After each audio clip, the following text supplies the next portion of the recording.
My name is Florian Langer, and I'm presenting SPARC, Sparse Render-and-Compare for CAD model alignment from a single RGB image. I will give a short overview here and then dive into the full presentation. The idea of render and compare is that it allows a network to evaluate and iteratively improve its own predictions, leading to more precise alignments compared to single-shot predictions. Traditionally, render and compare is very slow. However, we demonstrate that rendering and processing only sparse input and directly predicting pose updates achieves accurate alignments, while at the same time dramatically reducing the runtime. We believe that sparse render and compare can be neatly applied to work with other types of sensory information, such as sparse event streams from event cameras and other 3D model representations, such as nerves. We also believe it can be applied to other tasks, such as shape estimation from videos or localization.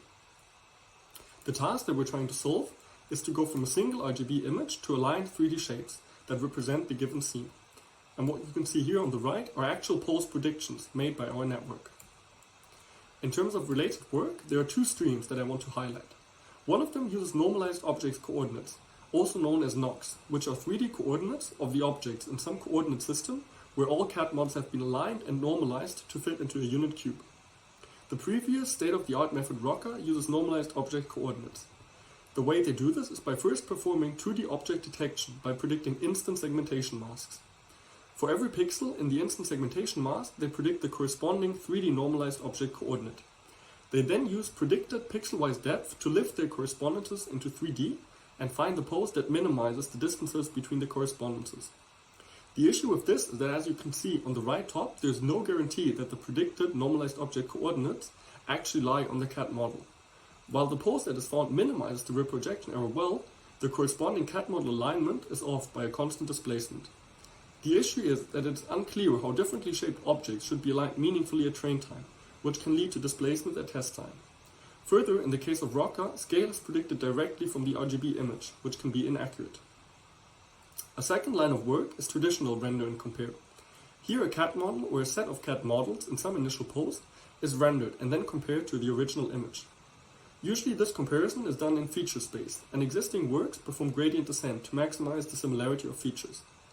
The main drawbacks with traditional methods are that they're very slow and only work from very good initializations.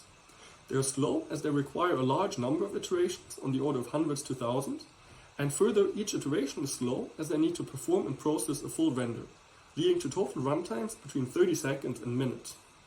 Finally, performing gradient descent to maximize the similarity requires very good initialization, as otherwise the optimization can get stuck in local optima. As mentioned in the introduction, our method performs sparse render and compare, significantly reducing the runtime to just 100 milliseconds, while at the same time alleviating the need for very good initialization. Our method can be split up into three main blocks, which are repeated iteratively: generating the sparse inputs, predicting a pose update, and then updating the pose. Generating the sparse inputs also consists of three different parts: the 2D image information, the 3D CAD model information, and extra information. For the 2D image information, we first predict surface normal and depth and use bounding boxes predicted by ROCA. These are just predicted from a single image, but for the sake of nicer visualizations are displayed as videos. Rather than using all of the predicted 2D information, we sample RGB values and predicted surface normals and depth sparsely from three different regions. First, we sample all pixels onto which a 3D CAD model point under the current pose is reprojected. The details will be explained on the next slide. This information helps the network to evaluate the current object pose by comparing predicted surface normal and depth values to the ones from the reprojected CAD model. Secondly, we sample pixels inside the bounding box. This informs the network what pose updates to predict. Finally, we sample pixels from the whole image to provide general scene context information, such as the location of the floor. For all the pixels sampled, we concatenate their RGB values, normal and depth, and append pixel coordinates u and v, as well as the token tau. The pixel coordinates inform the network about the location in the image, while the token tau explicitly encodes which region the pixel was sampled from. All values are then concatenated to form an n by 10 dimensional tensor. We incorporate 3D CAD model information by sampling a sparse set of between 100 and 1000 points and corresponding surface normals from the surface of the CAD model. For a given initial pose, we then reproject those points into the image plane and compute their normal and depth values in camera coordinates. Similar to the 2D image information, we stack surface normal and depth values, as well as pixel coordinates and the token tau. Finally, we have some additional extra information. This includes sampling 2D points from just the bounding box edges, as well as explicitly encoding the current object pose and the CAD model ID. The three different blocks of sparse inputs from the 2D image, the 3D CAD model, and extra information are then concatenated to form the input to the post-prediction network SPARC-Net. SPARC-Net uses an efficient transformer-based network architecture called the perceiver. The problem with using pure self-attention on a large number of inputs is that self-attention scales quadratically with the number of inputs.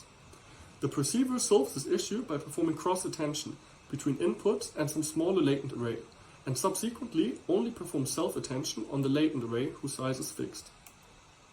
We use 3 blocks of cross-attention followed by 2 layers of self-attention. This architecture presents 3 main advantages. Compared to a convolutional network that requires information to be arranged on a grid, attention allows for the inputs to be sampled sparsely from irregular positions. As explained before, the cross-attention is much more efficient for large M, allowing to process sparse inputs on the order of thousands to tens of thousands. Finally, predicting pose updates directly, as opposed to maximizing a similarity function with gradient descent, strongly reduces the number of update steps required. This means that Spark can estimate poses in just 100 milliseconds as opposed to 30 seconds. After predicting the pose update, we update the initial pose and sample sparse inputs again. Here I want to visualize some information the network sees as it predicts pose updates. The big picture on the left shows the CAD model rendered in the initial pose. The first row shows the depth and surface normal values sampled from the 2D image. One can see nicely the regions consisting of the reprojected CAD model points, the bounding box, and the whole image. The second row shows the depth and normal values of the CAD model under the current pose. Finally, the last row shows the difference of the depth and normal values from the CAD model compared to the 2D image. These are not presented explicitly as input, but just shown here for better visualization. We can see that already just the first prediction minimizes the depth error to be less than 20 centimeters for the majority of pixels. The depth error for the chair leg on the far right side is large, as the seating area of the chair occludes it. Similarly, many of the differences in normal values are large, as the normal values predicted from the image are compared to normal values on the backside of the object. We've run experiments when modeling the self-occlusion of object points, but didn't observe any improvement in performance. Here I provide some training and evaluation details. The key thing to note is that we used the lamp optimizer, which is the same as the one used in the original perceiver paper. Training with Atom instead gave us a slightly reduced performance. For training and testing Spark, we use the ScanNet 25K dataset, which consists of roughly 20,000 training images for more than 1,000 scenes, and 5,000 validation images for more than 300 different scenes. We used the CAD model annotations from Scan2CAD, which annotated the 3D scans with CAD models from ShapeNet. For the known camera poses, we can reproject CAD models into the individual frames to obtain per image ground truth CAD model poses. The depth network is trained on all 2 million images from the ScanNet train set, and surface normals are trained on a subset of roughly 200,000 trained images annotated by FrameNet. Here we show some qualitative results when evaluating our system on ScanNet compared to ROCA. Note here that we can see one of the issues with NOx, which leads to the constant displacement of the objects. Spark, in comparison, predicts accurate alignments. Furthermore, the lower example here shows another mode of failure of ROCA, which sometimes predicts very wrong object scales, which overfit to the object scales seen during training and do not generalize well to unseen test images. Iteratively refining the object pose, on the other hand, with Spark produces more accurate object scales and alignments in general. This video shows a couple more predictions. The main points to note here is that Spark can work very well even with poor object initializations. Additionally, we observe that usually the first pose update is the largest, and the second and third serve as smaller refinements.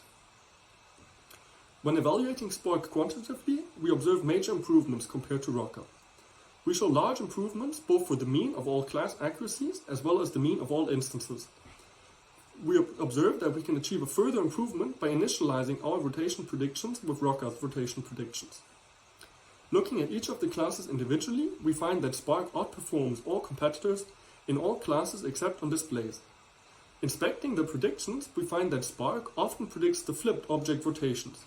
This is because SPARC-Net relies very strongly on geometric cues, such as depth and surface normals, which look very similar for the flipped orientation.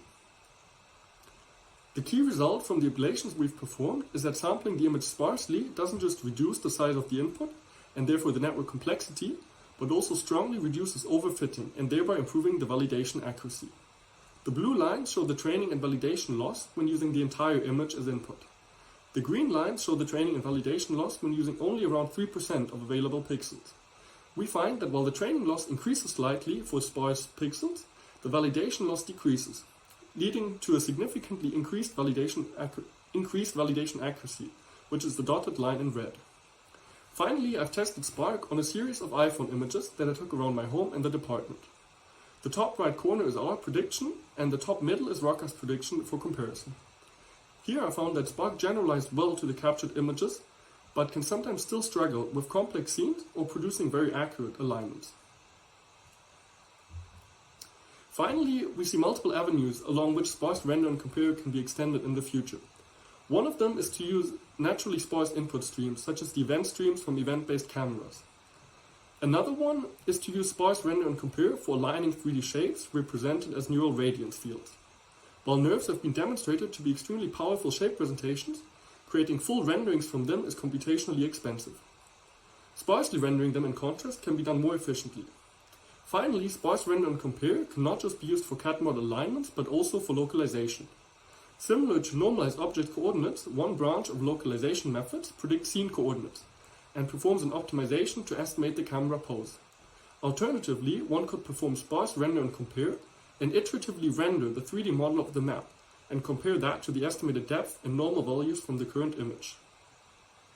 Thank you for your attention.